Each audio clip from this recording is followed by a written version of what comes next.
दूसरा तिमुथियुस 2 उसकी 20 से 22 आयत, उसमें लिखा है, बड़े घर में ना तो केवल सोने चांदी के पर काठ और मिट्टी के बर्तन भी होते हैं।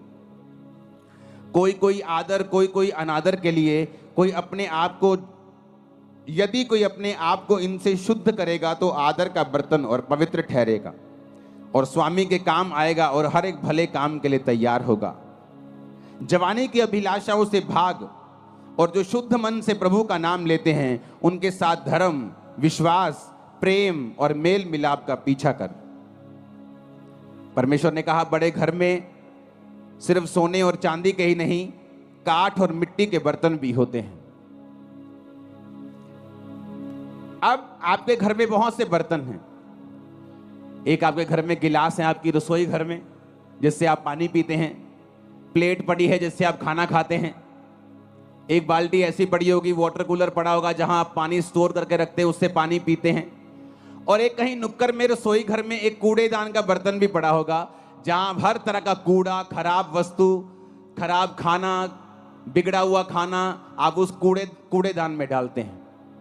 वचन क्या कहता है कि वो कूड़ेदान का जो बर्तन है वो भी उसी घर का है, और जो आदर का बर्तन है जो स्वामी के मुंह से लगता है वो भी उसी घर का बर्तन है।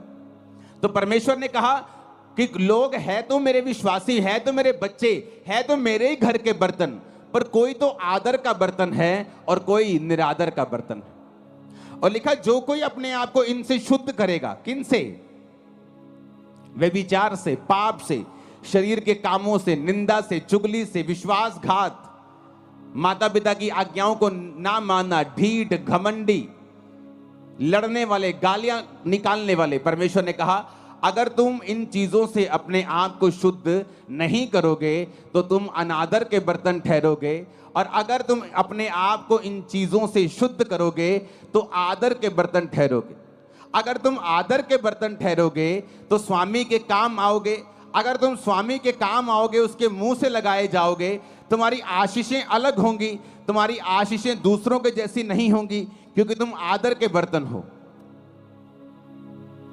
लिखा है, क्योंकि मनुष्य स्वार्थी, लोभी, डींगे मारने वाला, अभिमानी, निंदक, जिसे अपना ही स्वार्थ है, जो हर काम अपने ही फायदे के लिए करता है, लोभी है, लालची है, हर चीज को बेचना आता है उसे, डींग मार, वो चर्च में गए थे, अच्छा ठीक नहीं हुए, आ जाओ मेरी चर्च में, डींगे मारनी। खुदावंद का आत्मा यहां आपको हील करता है, मैं नहीं। और ये सुनो मेरी बात, आप गवाह होंगे, और आप गवाह हैं, लंगड़े चलाए जाते हैं और कोढ़ी शुद्ध किए जाते हैं। लेकिन आपने कभी ऐसा नहीं सुना होगा कि अगर चंगाई चाहिए तो सिर्फ मेरी चर्च में आओ। यह निशानी है कि वो पास तक गिर चुका है और वचन में नहीं। अभिमानी, निंदक, माता पिता की आज्ञा टालने वाला, कृतज्ञ यानी विश्वास, थैंक्स गिविंग ना करना,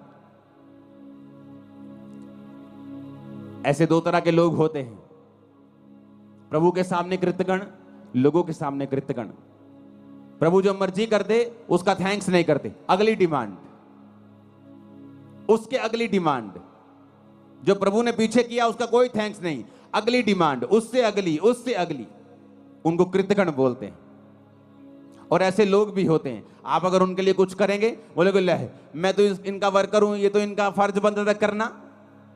मैंने लाइफ में वर्कर देखे 30-30 साल से काम करते हुए, सेम सैलरी, धीरे धीरे सैलरी बढ़ रही है कछुए की चाल से, और कोई हेल्प नहीं की। मैंने देखे हैं वर्कर लोगों के घरों में काम करते, लोगों की जिंदगियों में काम करते हुए। तो उसने कहा, जब तुम्हारी हेल्प हो, जब तुम्हें कुछ मिले तो उसका थैंक्स करो, वो इंसान हो या परमेश्वर। अपवित्र, दया रहित, क्षमा रहित, दोष लगाने वाला, असंयमी, कठोर, भले के बैरी, विश्वासघाती, ढीठ, घमंडी, प्रभु के नहीं सुख विलास के चाहने वाले, भक्ति का भेष धरेंगे पर शक्ति को ना मानेंगे, ऐसों से परे रहना। परमेश्वर ने कहा यदि तुम अपने आप को इनसे शुद्ध करोगे तो आदर के बर्तन ठहरोगे। पौलुस को देखो, कई बार हम दुखों से निराश हो जाते हैं कि परमेश्वर ये दुख क्यों आया, ये दुख क्यों है। 2004, 5, 2006, 2007, 8, 9 तक, 10 तक मैं हमेशा परमेश्वर के सामने कंप्लेंट ही करता रहता था, खुदावन ये मेरी लाइफ में प्रॉब्लम क्यों नहीं जा रही, सेवा में आने के बाद भी ये दिक्कत क्यों नहीं खत्म हो रही, ये मेरी लाइफ से क्यों नहीं जा रहा, ये संघर्ष खत्म क्यों नहीं हो रहा। आज हम पौलुस की पत्रियों को पढ़ते हैं। अगर हम पौलुस की पत्रियों को पढ़ते हैं, उन 13-12 जितनी भी 13 पत्रियां हैं, तो पौलुस की पत्रियों को पढ़ते पढ़ते हमें यह समझ आती है कि पौलुस ने अपनी 13 पत्रियों में एक ही बात की है, तुम्हारे कैरेक्टर को किस तरह से मजबूत रखना है, क्योंकि शैतान तुम्हारे कैरेक्टर को खत्म करके ही तुम्हारी लाइफ में काम करता है। और पौलुस ने कहां से ये पत्रियां लिखी हैं? जेल में से। जेल कैसे गया? सुसमाचार के लिए, अपने पाप के लिए जेल नहीं गया। वो लोग अपने पापों के लिए जेल जाते और बोलते कि मैं प्रभु के लिए जा रहा हूं, लेकिन बाइबल कहती है वो खुदावंद के कामों के लिए लोग उससे जेलसी करते थे, वो जेल में गया। जेल में गया तो एक आम इंसान सोच सकता है कि अगर ये परमेश्वर का दास है तो फिर जेल में क्यों गया, फिर प्रभु इसको बाहर क्यों नहीं निकालता। लेकिन वचन में क्या लिखा है? वचन में लिखा है कि जब वो जेल में गया तो वो सारी पत्रियां उसने जेल के अंदर से लिखी। प्रभु को मालूम था पतरस की इतनी पत्रियां क्यों नहीं, क्यों मैं बताता हूं, क्योंकि पतरस बाहर से विकाई में था और हर टाइम बिजी रहता था, कभी वहां कभी वहां कभी वहां मीटिंग है, कभी वो विश्वासियों के पास, कभी उस कलीसिया के पास। उसकी केवल 2 पत्रियां बाइबल में है, पहला पतरस और दूसरा पतरस। अब जब सेवकाई में कोई तो चाहिए जो इस लेवल का हो, जो पतरस के लेवल का हो, जो यूहन्ना के, याकूब के लेवल का हो, उसी की पत्रियां काम आएंगी। छोटे लेवल का कोई लिखेगा तो उसकी पत्रियों में वो बात नहीं होगी, वो पवित्र आत्मा की भरपूरी नहीं होगी। तो परमेश्वर जानता है कि पौलुस एक ऐसा जन है जो उस लेवल का प्रेरित है। और वचन क्या कहता है? वो जेल में गया और उसने पत्रियां को लिखा। परमेश्वर का उसको जेल में डालने का रीजन ये था कि आने वाले समय में इतनी सेवकाई का असर पतरस का नहीं हुआ जितना पौलुस का हुआ। आज हम किसकी पत्रियों को पढ़ के अपने कैरेक्टर को सही रखते हैं? पौलुस की पत्रियों को पढ़ के, हाँ या ना? पौलुस की पत्रियां पढ़ते हैं। आप तीमुथियुस पढ़ो, जहां उसने लिखा है अपने स्पिरिचुअल सन को, उसने कहा मैं अपने आत्मिक पुत्र तीमुथियुस को लिखता हूं, ये करना है, ये करना है, ये करना है। दूसरा तीमुथियुस कैरेक्टर के बारे में, कुलस्सियों कैरेक्टर के बारे में, थिस्सलुनीकियों कैरेक्टर के बारे में, तीतुस की पत्री, फिलेमोन की पत्री। अगर आप इन पत्रियों को पढ़ेंगे आपको कैरेक्टर नजर आएगा कि पौलुस ने कैरेक्टर के विषय में बहुत सी बातें की हैं। हालेलुया। लेकिन कैसे की? बाइबल कहती है हर एक चीज मिलकर भलाई को पैदा करती है जो प्रभु यीशु से प्यार करते हैं। उसने अपने आप को पवित्र रखा, फास्टिंग में रखा, प्रेयर में रखा और जेल से पत्रियां लिखी जो आज तक हम पढ़ के आशीष पा रहे हैं। अपने हाथों को उठाओ, बोलो हर एक दुख के लिए जो खुदा की मर्जी से आया, मैं खुदा का थैंक्स करता हूं। ऊंची आवाज में बात करो।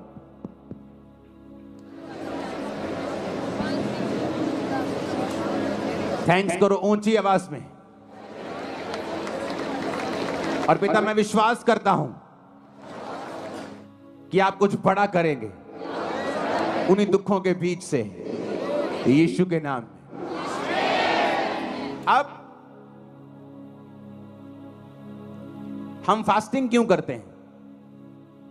जब शरीर आपका स्वामी है, आज आपको रोजा रखना है 5 बजे तक, लेकिन सुबह आपको इतनी भूख लगी छोले भटूरे देख के कि आपने अपना रोजा खोल लिया, क्योंकि आपका शरीर आपका स्वामी है। आप फैसला करके उठे, नहीं ये व्यभिचार से मैं दूर रहूंगा, लेकिन आज वो लड़की बड़े सुंदर कपड़े डाल के आई, आप अभी भी उसे देख रहे हैं। क्यों? क्योंकि आपका शरीर आपका स्वामी है। जब आपका शरीर आपका स्वामी है तो आपकी लाइफ में वो काम नहीं हो सकते जो आपको बंधनों से मुक्त करेंगे, फ्री मैन आपको करेंगे, एक लेवल तक आपको लेके जाएंगे। आप कभी उस लेवल तक नहीं आ सकते, क्योंकि आपका शरीर आपका स्वामी है। आपको मालूम है आपकी आपका मोबाइल, आपकी फेसबुक स्क्रॉलिंग आपके टाइम को वेस्ट कर रही है। ये टाइम आपको प्रेयर में देना है। क्यों? क्योंकि आपका शरीर आपका स्वामी है। आप जब फैसला कर लेते ये काम मैं नहीं करूंगा और आप प्रार्थना में चले जाते हैं, उस तरीके से आप अपनी आत्मिक लाइफ को, अपनी आत्मा को अपने जीवन का स्वामी बना देते हैं। और वचन कहता है जो आत्मा से चलेगा वो जिएगा। आमीन, हालेलुया। ऊंची आवाज में हालेलुया। आप जानते नहीं आत्मा में रहना और प्रार्थना और उपवास में रहने से कितने बंधन टूटते हैं और कहां ये चीजें लगती हैं जाके, आपको मालूम भी नहीं। पिछले दिनों जब मैं प्रार्थना उपवास में था तो इस थर्सडे मैंने चर्च आना था, लेकिन थर्सडे में जब मैं प्रार्थना कर रहा था बुधवार को, तो परमेश्वर मुझे दर्शन देने लगा प्रार्थना में। जब प्रार्थना उपवास में मैं पिछले दिनों में था तो प्रेयर कर रहा था तो परमेश्वर दर्शन देने लगा। और ऐसे दर्शन नहीं देने लगा कि मैं कुछ मांग रहा हूं प्रभु से कि मुझे ये चाहिए, मुझे ये चाहिए। जस्ट मेरी आदत है खुदावंद के प्रेजेंस में बैठना और बैठे रहना और प्रेयर करना और बेदारी के लिए प्रेयर करना, लोगों के लिए प्रेयर करना। मेरा अपना कोई मसला नहीं है खुदावंद के सामने। मेरे मसले चर्च के होते हैं, आपके होते हैं। आप यहाँ काउंसलिंग के लिए आते हैं, आपके केस मोबाइल पे मेरे पास आते हैं। जब उनसे हल नहीं होता डायरेक्ट मेरे पास आते हैं, तो मैं लिख के भेजता हूँ, इसको ये कहना है, ये कहना है, या सिर्फ ले हैंड में खड़ा करो, या इसको रोजे रखवाओ, या मुझसे मिलाओ, इसे ऑफिस भेजो। तो मेरा मसला सिर्फ आपके साथ होता है। तो मैं जब प्रेयर कर रहा था खुदावंद के साथ, तो परमेश्वर ने मुझे कहा कि एक बुक लिखनी है, सनातन परमेश्वर कौन है। वो बुक मैंने लिख दी है, आपको 2 हफ्तों प्रिंट हो जाएगी, अभी 1 हफ्ते में। मेरी तरफ से सब चला गया है, जस्ट वो डिजाइन हो रही है, प्रिंट हो जाएगी और आपको 1-2 हफ्ते में बुक मिल जाएगी। आप नोटिस करेंगे उस बुक के जरिए से जो लोग परमेश्वर में नहीं हैं, आप उनको जस्ट वो बुक दे देना। मैं कह रहा हूं वो चर्च में बैठा होगा, इतना छुएगा खुदा उससे। और कैसे हुआ? मैंने बुक के लिए प्रेयर नहीं की, मैंने बुक के लिए प्रार्थना नहीं की, मैं जस्ट प्रभु की हुजूरी में बैठा था, प्रार्थना कर रहा था। तो पवित्र आत्मा ने मुझे विजन दिया, सनातन परमेश्वर कौन है, इसके बारे में लिख। और उसमें 2 हिस्से हैं, एक सनातन परमेश्वर कौन है, एक और हिस्सा है जो आप बुक में पढ़ेंगे, वो भी एक शानदार हिस्सा है। जो कोई व्यक्ति अब उस बुक को पढ़ेगा उसे समझ आ जाएगा कि यीशु मसीह कौन है। क्या ये धर्म बदलने वाले लोग हैं, क्या कन्वर्जन करने वाले लोग हैं, या यीशु मसीह छुड़ाने के लिए आया। एक बुक आपके लिए एक सुसमाचार का एक कारण बन जाएगी और लाखों करोड़ों लोग उस बचाए जाएंगे। मैं बता रहा हूं, उसी बुक से आप देखना टेस्टिमनीज आती। कैसे पॉसिबल हुआ? जब आप परमेश्वर की प्रेजेंस में जाते हैं, आप प्रभु की प्रेजेंस में होते हैं, परमेश्वर आपकी लाइफ को फ्रूटफुल बनाता है, इफेक्टिव बनाता है। वो आपके बिजनेस के बारे में आपको दर्शन दे सकता है। आपका बेटा जो बचा नहीं है, नशे करता है, उसके बारे में आपसे बात कर सकता है। आपकी वाइफ के बारे में, आपके हस्बैंड के बारे में, आपके बच्चों के बारे में, आपकी सेहत के बारे में, किसी भी बारे में वो आपसे बात कर सकता है। जो चीज कमजोर है, शैतान के हाथ में है, बंधन के नीचे है, उसके बारे में प्रभु आपसे बात करता है। इसलिए तो वचन में लिखा है कि मैं अपने वचन को भेज के अपने लोगों को चंगा करूंगा। तो होता क्या है कि आपके पास वचन आता है कि बेटे, मेरे बेटे, सनातन परमेश्वर कौन है, इसके बारे में लिख। अब पता नहीं कितने लाख लोग उससे आजाद हो जाएंगे, कितने लाखों लोग उस वचन से छूट जाएंगे जब वचन को पढ़ेंगे। और आगे एक और उसका हिस्सा है बड़ा शानदार, जब उसे पढ़ेंगे। तो ये कैसे पॉसिबल है? जब आप शरीर के कामों को खत्म करके, आत्मा को फॉलो करके, प्रार्थना और उपवास में अपनी जिंदगी को दे देंगे, तब परमेश्वर आपसे बात करना शुरू करता है। कितने मेरी बात को समझ रहे हैं? तब तक आप उस लाइन में हैं।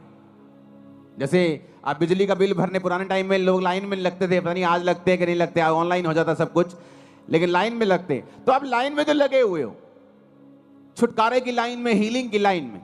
लेकिन जब तक आप फास्टिंग, उपवास, प्रार्थना, तौबा, शरीर के कामों से मुक्त होकर प्रभु के सामने समर्पित आप नहीं होंगे, तब तक आप लाइन में तो हो पर आपका नंबर नहीं आएगा। लाइन में तो लगे हुए हो, चर्च तो जा रहे हो, पता सब कुछ है, प्रभु की दया भी है। लाइन में लगे ये भी एक फजल है, प्रभु को जानते हो ये भी एक अनुग्रह है। लेकिन रियल छुटकारा नंबर कब आएगा? जब तुम इन बातों को फॉलो करोगे। ऊंची आवाज में हालेलुया बोलो।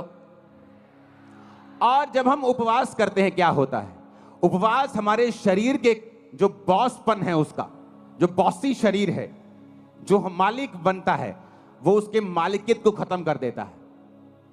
जो शरीर का प्रभाव है, पाप का प्रभाव है, गंदगी का प्रभाव है, नेगेटिविटी का प्रभाव है। मुझे आज भी याद है 2004 में जब मैं परमेश्वर में आया था, तो शैतान मेरे पे अटैक करता था बहुत। वचन जानने के बाद भी, प्रार्थना करने के बाद भी, सिर्फ 1 2 3 4 महीने ऐसा हुआ मेरे साथ। तो जब वो अटैक करता था मेरे पे कभी कभी, तो पवित्र आत्मा मुझे पता क्या बोलता था? मुंह से बोल। मैंने फास्टिंग स्टार्ट कर दी। खाना 6 बजे खाया है, शाम को 7 बजे, 10 बजे है रात के अभी, लेकिन मेरे मुंह से निकलता मैंने मेरी अभी से फास्टिंग स्टार्ट। जब मैं मुंह से निकालता था, प्रार्थना में बैठता था, शैतान के अटैक कम होने लगते थे। सिर्फ मुंह से निकाला, फास्टिंग स्टार्ट है। मैं फास्टिंग से, प्रेयर से, उपवास से शैतान के ऊपर मैंने फतह पाई। जब आप फास्टिंग करते हैं, आपका जो शरीर बॉस है, उसकी जो मालिकियत है, बॉसीपन है, वो खत्म होता है। वो कम शरीर जो है, उसकी जो इच्छाएं हैं, वो आप देखना फास्ट रख के, खासकर जो लोग दिन रात के फास्ट में हैं। दिन के फास्ट में ये इतना प्रभावित नहीं होता। मैं आपको बता रहा हूं, फायदा होगा, उसका फायदा होगा। प्रभु आपके प्रेयर को सुनेगा, फास्टिंग कबूल होगी। लेकिन दिन रात के जो फास्ट हैं, ये एक अलग लेवल के फास्ट हैं। हालेलुया। तो जब दिन रात के फास्ट हम रखते हैं, तो आपके शरीर के अंदर से जो कब्जा किया हुआ है शैतान ने, जो बंधन है, जो बॉन्डेजेस हैं, पाप के प्रति आपका खिंचाव है, प्रभावित है आप उससे, आप कंट्रोल नहीं कर पा रहे हैं, आप दिन रात के फास्टिंग में चले जाएं। आप देखें आपकी आत्मा कैसे आपका बॉस बनती है। इसलिए वचन में क्या लिखा है? जब तुम शरीर के अनुसार चलोगे तो मरोगे। कौन सी मौत के बारे में बात कर रहा है? वो शारीरिक मौत की बात नहीं कर रहा है इसमें। वो एक ऐसी मौत की बात कर रहा है जो आज सब घरानों में काम करती है। हस्बैंड वाइफ तो हैं, लेकिन मैरिड लाइफ मरी हुई है। नाम से तो ठेकेदार है, पर बिजनेस मरा हुआ है। क्योंकि वचन कहता है जब तुम शरीर के अनुसार चलोगे तो मरोगे, पर अगर कहता आत्मा के अनुसार चलोगे तो जियोगे। हालेलुया। कि नाम से तो पास्टर हैं, पर सेवकाई मरी हुई है। कोई रिजल्ट नहीं, कोई उत्साह नहीं लोगों में, कोई अधीनगी नहीं, कोई लाइफ नहीं, कोई बोना नहीं, कोई प्रेयर नहीं। क्यों? आपको शरीर के ऊपर पास्टर को फतह पानी पड़ेगी, उसको पाप के ऊपर फतह पानी पड़ेगी, फिर वो लोगों को लीड कर सकता है। हालेलुया। आप जब फास्टिंग करेंगे, आपके शरीर के अंदर से वो जो पाप का प्रभाव है, जो हैवीपन है, जो अट्रैक्शन है, जो लालसा है, जो तलब है, वो खत्म होती है। आपकी आत्मा आपका बॉस बनती जाती है। और एक दिन में नहीं, या एक साल में, 6 महीने में नहीं होता। ये कॉन्टिन्यू एक प्रोसेस है। जिस तरह मौसम बदलते हैं, गर्मी आती है, सर्दी आती है, बारिश आती है, आपकी आत्मा के जीवन में भी कई बार विश्वास में आप टॉप पे होते हैं, कई बार शैतान आपके विश्वास को हिला रहा होता है, मौसम आते हैं। पर जब आप कंटिन्यू फास्टिंग में और प्रेयर में रहते हैं, आप हर मौसम से निकल जाते हैं और आगे बढ़ते हैं। फिर समय आता है जो वचन में लिखा है कि फिर समय आने पर मैं तुझे फल दूंगा। समय आने पर तू फल लेके आएगा। जिस तरह वचन में लिखा है भजन संहिता 1 में कि समय आने के ऊपर तेरे पत्ते तो हरे रहेंगे क्योंकि तू नदियों के किनारे लगा हुआ है, लेकिन समय आने पर फिर फल भी आएगा, गवाहियां भी आएंगी। आमीन। ऊंचे वाला चाहिए चर्च, ऊंची आवाज में आमीन बोलो। हालेलुया। ऊंची आवाज में हालेलुया बोलो। अपने पड़ोसी को बोलो, जो कोई अपने आप को इनसे शुद्ध करेगा वो आदर का बर्तन ठहरेगा। और स्वामी के काम आएगा और हर एक भले काम के लिए तैयार होगा। आमीन। ऊंची आवाज में आमीन बोलो। Hallelujah, hallelujah. तो फास्टिंग, उपवास, मसीही जिंदगी एक डिसिप्लिन वाली जिंदगी है। अगर आप मसीही हैं और आपकी लाइफ में डिसिप्लिन नहीं है तो एक्चुअल में आप डिसाइपल नहीं, आप चेले नहीं। ये कहीं और होता होगा कि आप जाएं, जो मर्जी करें, जो मर्जी खाएं, जो मर्जी पिएं।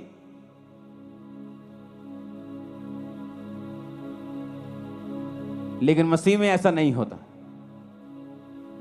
यीशु मसीह ने कहा अगर तू इनसे अपने आप को शुद्ध करेगा तो स्वामी के काम आएगा, आदर का बर्तन ठहरेगा। क्योंकि बड़े घर में आदर के बर्तन भी होते हैं और निरादर के बर्तन भी होते हैं। तू देख, अपने आप को परमेश्वर के घर का आदर का बर्तन ठहराना चाहता है या निरादर का बर्तन ठहराना चाहता है? हालेलुया। बड़े घरों में आपने सोने के बर्तन देखे होंगे। ये जी बोन चाइना का सेट लेके आए हैं जी 15,000 का। कभी कूड़ेदान लेके आए हो 20,000 का, 25 कूड़ेदान लेके आए हो कभी? 1 लाख रुपए का कूड़ेदान लेके आए हैं जी, सोने के। इसमें ओरिजिनल 24 कैरेट गोल्ड का उसमें लाइनें लगी हुई हैं। आप कभी नहीं करो। आप कूड़ेदान लेके आओगे बस मजबूत सा दे दो जी, कूड़ा डाले तो टूटे नहीं। लेकिन बर्तन लेके आओगे शानदार, जिससे पीना है, जिससे खाना है। काम हमारे निरादर के बर्तन वाले हैं और प्रभु से हम कहते हैं कि हमें आदर क्यों नहीं मिल रहा, मेरा बच्चा मेरा आदर क्यों नहीं करता। तुम प्रभु का आदर नहीं करते, लोग तुम्हारा आदर नहीं करते। मेरी फैमिली मेरे अधीन नहीं है जी, तुम परमेश्वर के अधीन नहीं हो, इसलिए तुम्हारा परिवार तुम्हारे अधीन नहीं। मेरा पति मेरी बात नहीं सुनता, तुम प्रभु की बात नहीं सुनती, इसलिए तुम्हारा पति तुम्हारी बात नहीं सुनता। सब कुछ जुड़ा हुआ है। तुम आत्मा में कामयाब हो जाओ, शरीर में कामयाबी तुम्हारे पीछे पड़ के मिले, तुम्हें मिलेगी, बाइबल कहती है। आत्मा में कामयाब हो जाओ, शरीर में कभी भी फेल नहीं हो सकते तुम लोग, कभी भी, नेवर। वो लाइन चेंज कर देगा तुम्हारी, लेकिन फेल नहीं होने देगा। हालेलुया। मसीह जिंदगी डिसिप्लिन वाली जिंदगी है। मसीह में आके भी डिसिप्लिन नहीं है। अगर उन्हीं चौकों में खड़े होकर लड़कियों को छेड़ना है, अगर वैसे ही काम करने, वैसे ही मोबाइल चलाने, उन्हीं ब्लॉगर्स की तरह वैसे ही ब्लॉग बनाने और गालियां निकालनी है, अपने आप को क्रिश्चियन बोलना छोड़ दो। तुम उन लोगों की तरह नहीं हो। हालेलुया।